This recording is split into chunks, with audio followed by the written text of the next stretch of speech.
ദൈവത്തിന് സ്തുതി. ബ്രിട്ടനിലെ 1800 കാലഘട്ടങ്ങളിലെ ഒരു കടുത്ത മഞ്ഞുകാലം ഞാനൊരു പുസ്തകത്തിൽ വായിച്ചറിഞ്ഞ ഒരു സംഭവകഥയാണേ. എത്രത്തോളം ആധികാരികത ഉണ്ടെന്ന് എനിക്ക് അറിഞ്ഞുകൂടാ, എങ്കിലും നമുക്കൊന്ന് കേട്ടു നോക്കാം. കടുത്ത രീതിയിൽ മഞ്ഞ് പെയ്തുകൊണ്ടിരിക്കുന്ന ഒരു രാത്രി ഒരു ഡോക്ടറുടെ ഭവനത്തിൻ്റെ വാതിലിൽ ഒരു മനുഷ്യൻ വന്ന് മുട്ടുന്നു.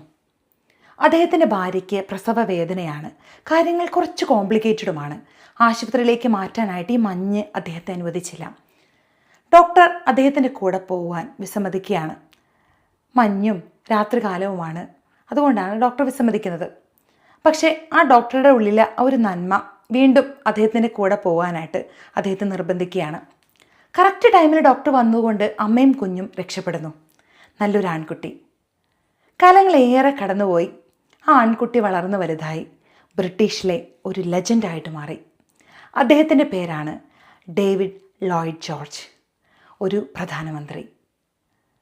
എന്നും അഭിമാനത്തോടെ ആ ഡോക്ടർ ഓർക്കുമായിരുന്നു ആ പാതിരാത്രിയിലെ നിമിഷം. അന്ന് ആ ഡോക്ടർ അവിടെ പോകില്ലായിരുന്നുവെങ്കിൽ ബ്രിട്ടീഷിന് ഒരു പ്രധാനമന്ത്രിയെ തന്നെ നഷ്ടപ്പെടുമായിരുന്നു.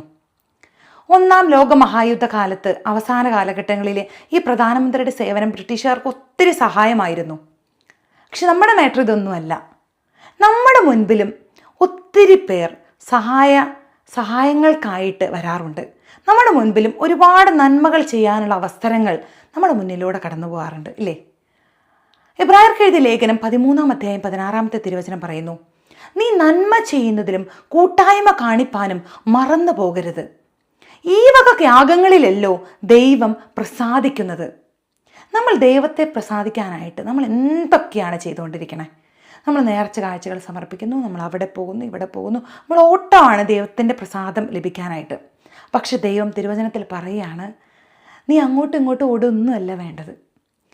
നിൻ്റെ യാഗങ്ങൾ ഞാൻ സ്വീകരിക്കാനായിട്ട് നീ ചെയ്യേണ്ടത് രണ്ട് കാര്യങ്ങളാണ്.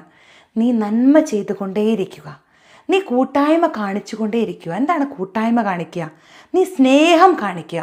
നിൻ്റെ കൂട്ടുകാരനോട്, നിൻ്റെ അയൽപ്പക്കക്കാരനോട്, നിൻ്റെ മാതാപിതാക്കളോട്, നിൻ്റെ സഹോദരങ്ങളോട് നീ കാണിക്കുന്ന സ്നേഹം, അതാണ് കൂട്ടായ്മ. നീ നന്മ ചെയ്തുകൊണ്ടിരിക്കുക, നീ കൂട്ടായ്മ കാണിച്ചുകൊണ്ടിരിക്കുക. അതാണ് ദൈവം പ്രസാദിക്കുന്ന ഏറ്റവും നല്ല യാഗം. ദൈവം അനുഗ്രഹിക്കട്ടെ.